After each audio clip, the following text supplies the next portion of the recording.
close till I get up. Time is barely on our side. I don't wanna waste. Hey guys, good morning and welcome back to this channel Super 07 Vlogs. তো আজকে হচ্ছে দীঘাতে day 2।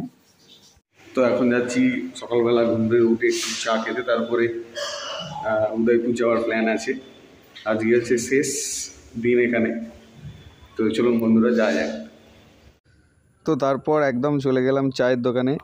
তখন দেখলাম কাকু আদা দেওয়া চা বানাচ্ছিল। আদা দেওয়া চা তো আমার খুবই ফেভারিট। আর এই যে আমার বন্ধু খিদেতে থাকতে না পেরে সকালবেলায় পাউরুটি খেয়ে নিচ্ছে। তো কাকু দেখলাম চা বানাতে খুবই ব্যস্ত, তো আমিও থাকতে না পেরে নিয়ে নিলাম ক্রিম পাউরুটি আর 1 কাপ মাটির ভাঁড়ে চা।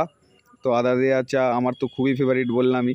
তো সুন্দরভাবে মাটির ভাঁড়ে চুমুক দিতে দিতে ফ্রেশ হয়ে চললাম যে উদয়পুরের উদ্দেশ্যে। আর তখন বাইরে যা গরম পড়েছিল তাই ঝটপট করে চলে এলাম উদয়পুর বিচে। তো উদয়পুর এসে দেখলাম মানুষের ভিড় মোটামুটি প্রায় কমই ছিল।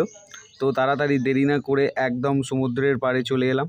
তো প্রথমেই এসে নিলাম কাঁকড়ার ঝাল, যেটা 1 প্লেটের দাম 200 টাকা পড়েছিল। তারপরে নিয়ে নিলাম ভোলা মাছ ভাজা, যেটাও 200 টাকা দাম পড়েছিল। আর তারপরে নিয়েছিলাম আমুদি মাছ ভাজা, যেটাও 200 টাকা পড়েছিল। তারপর এই কাকুর থেকে একটা কুলফি মালাই নিলাম, যেটার দাম 40 টাকা।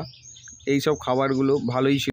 তো উদয়পুরে ভালোভাবে আনন্দ করে হোটেলে ফিরে ফ্রেশ হয়ে বেরিয়ে পড়লাম লাঞ্চ করতে। লাঞ্চে নিয়েছিলাম ভাত, তরকারি, আলু ভাজা, চিকেন আর একটা করে ডিম ভাজা। এই প্লেটটা মোট 170 করে পড়েছিল। তারপর বিকালে বেরিয়ে পড়লাম কিছু কেনাকাটি করতে, কারণ এটাই ছিল দীঘাতে লাস্ট দিন।